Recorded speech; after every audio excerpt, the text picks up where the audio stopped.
पति, पत्नी और नौकरानी। शीतल और अभिमन्यु की शादी को 5 साल हो चुके थे, लेकिन अभी तक उनका कोई बच्चा नहीं हुआ था।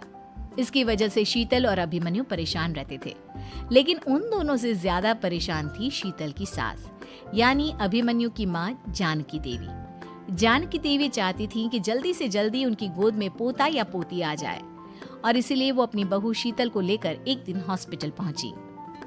डॉक्टर मैडम, जरा ठीक से चेक करके बताइए ना।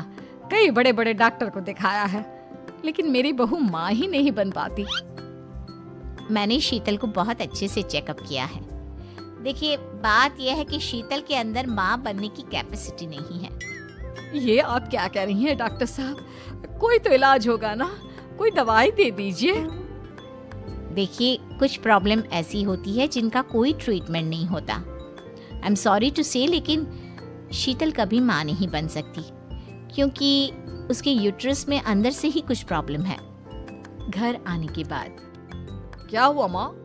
कहाँ लेकर गई थी आप शीतल को?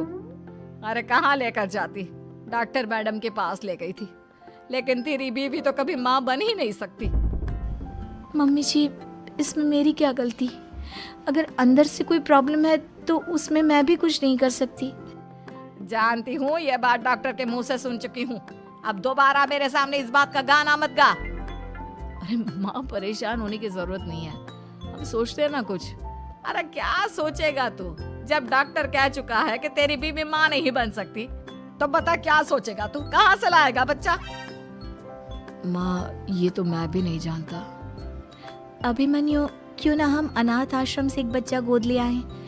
क्या फर्क पड़ता है बच्चा हमारा हो या गोद लिया हुआ? आई बड़ी बातें बनाने वाली। क्या फर्क पड़ता है? अरे क्यों फर्क नहीं पड़ता? मुझे इस वंश को आगे बढ़ाने के लिए मेरे बेटे का खून चाहिए, किसी दूसरे का नहीं।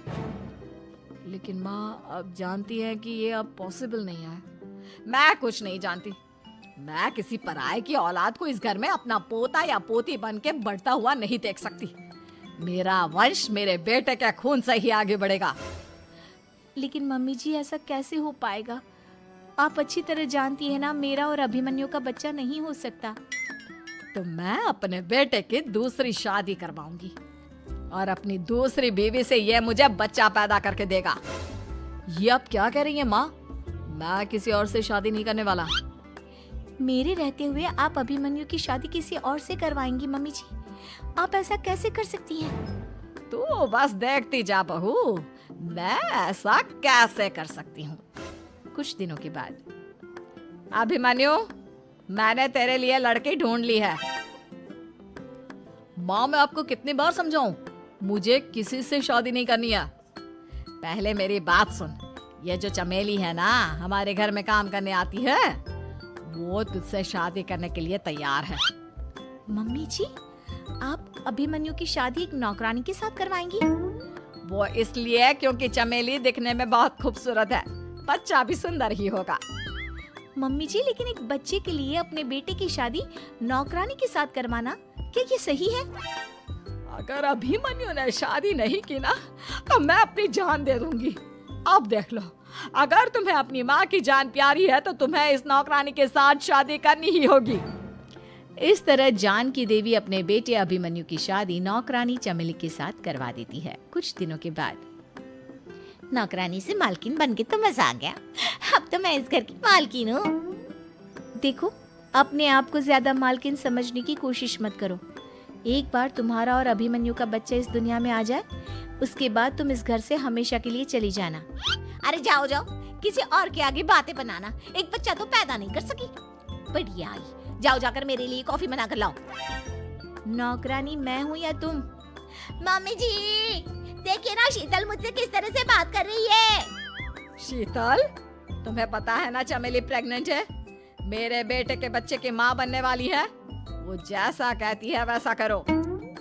लेकिन मम्मी जी, वो मुझे नौकरों की तरह ट्रीट कर रही है। अरे तो करेगी ना, वैसे भी बहू तुम हो किस काम की? एक बच्चा तो पैदा नहीं कर सकती। जाओ अब घर के सारे काम करो और चमेली को आराम करने दो। थैंक यू मम्मी जी, भगवान आपका भला करे। आप नहीं होती तो मैं नौकरानी से महारानी कैसे बनती। देखो, तुम्हें जो चाहिए सब मिलेगा, खूब खाओ पियो, मजे की जिंदगी जियो, लेकिन बस मुझे एक बच्चा पैदा करके दे दो। कुछ दिनों के बाद, मम्मी, बच्चे के लिए आपने मेरी शादी चमेली के साथ करवा तो दी, लेकिन दिन और रात का चैन मिट गया है। सारा दिन शीतल और चमेली की बहस चलती रहती है। अब शीतल को इस घर में रखने से क्या होगा? मैं तो कहती हूँ उसे घर से निकाल दो, है भी किस काम की। मैं ऐसा नहीं कर सकता माँ, वो मेरी पत्नी है, उससे बहुत प्यार करता हूँ मैं। तुम्हारी पत्नी चमेली है, चमेली, उससे प्यार करो। अरे तुम्हारे बच्चे को जन्म देने वाली है वो। अभिमन्यु, मैं खुद ही इस घर से चली जाती हूँ।